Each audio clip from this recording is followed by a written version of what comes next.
Bismillahirrahmanirrahim. Assalamualaikum warahmatullahi wabarakatuh. Perkenalkan, saya Najwa Nur Fadila dari kelas MN21D, Prodi Manajemen Fakultas Ekonomi dan Bisnis, Universitas Buana Perjuangan Karawang. Di sini kami sedang mengunjungi Monumen Rawa Gede yang terletak di Kecamatan Rawaperta, Kabupaten Karawang.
Rawa Gede, 1947. Selasa, 9 Desember 1947 di Rawa Gede, Kecamatan Rawamerta, Kabupaten Karawang. Karawang adalah kota yang terletak di Jawa Barat. Karawang merupakan kota pangkal perjuangan karena banyak sejarah atau peristiwa yang terdapat di Kabupaten Karawang. Salah satunya peristiwa yang sangat tragis yang dilakukan oleh Belanda kepada warga Karawang.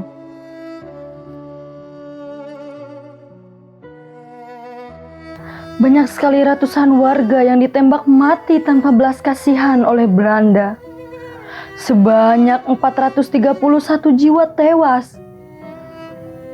Pada saat itu, tentara Belanda mencari salah seorang komandan dari Indonesia, yaitu Lukas Kustario, yang merupakan komandan Komisi Liwangi, yang kemudian menjadi komandan Batalion Tajimalela.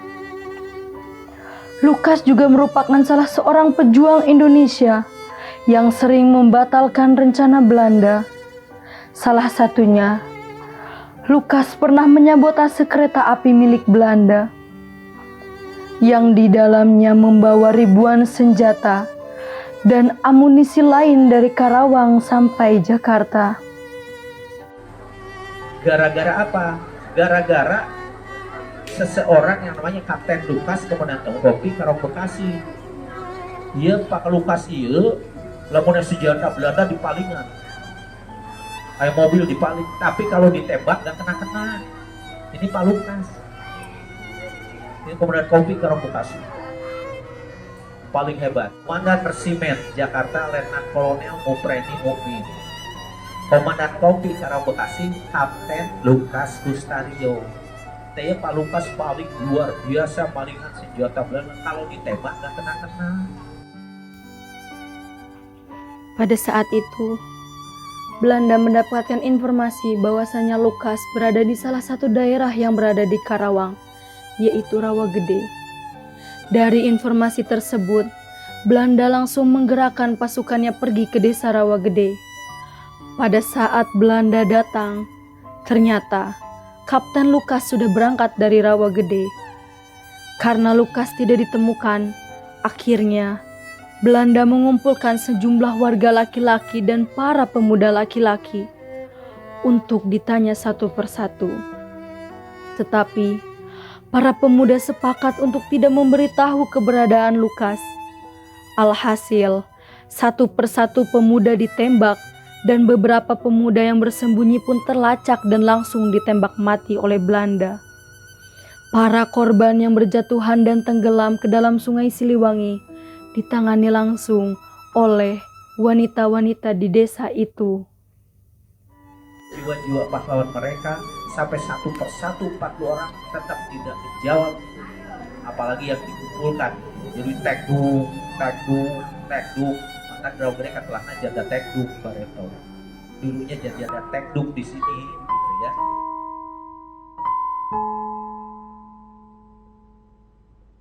Bahkan dalam sejarah pembantaian ini terdapat cerita sedih tentang kakak beradik yang bernama Adul dan Atung yang merupakan korban yang bersembunyi di Sungai Siliwangi. Adul dan Atung merupakan kakak beradik yang melihat Belanda pertama kali datang ke Rawa Gede. Setelah itu, mereka langsung pergi ke rumah dan memberitahu orang tuanya bahwa ada Belanda datang. Tak lama setelah menceritakan itu, rumah Adul dan Atung dikepung oleh pasukan Belanda.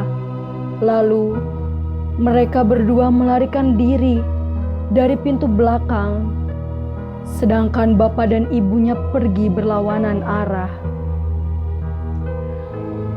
Lalu mereka memutuskan untuk bersembunyi di bawah Sungai Siliwangi dengan menenggelamkan tubuh mereka. Karena salah satu dari pasukan tentara Belanda melihat mereka. Akhirnya mereka ditembak mati.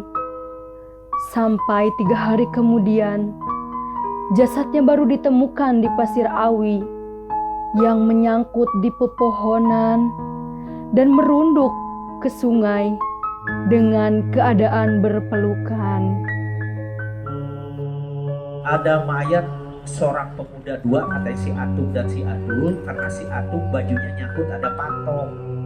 Bayangkan udah bengkak besar dicari sana, pas diangkat apa? Atung dan Adul masih berpelukan. Walaupun udah 4 hari udah bengkak mayat. Makanya saya abadikan seorang ibu merangkul 2 anak itu yang di atas. Ibu Martem, si Atung dan si Adul. Si Adul yang gak pakai baju, si Atung yang pakai baju, itu di atas.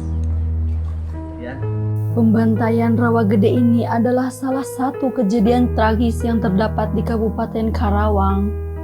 Monumen ini didirikan mulai November 1995 dan diresmikan pada 12 Juli 1996. Monumen ini terdiri dari 2 lantai yang melambangkan proklamasi kemerdekaan. Anak tangga menuju lantai atas berjumlah 17 yang melambangkan tanggal 17.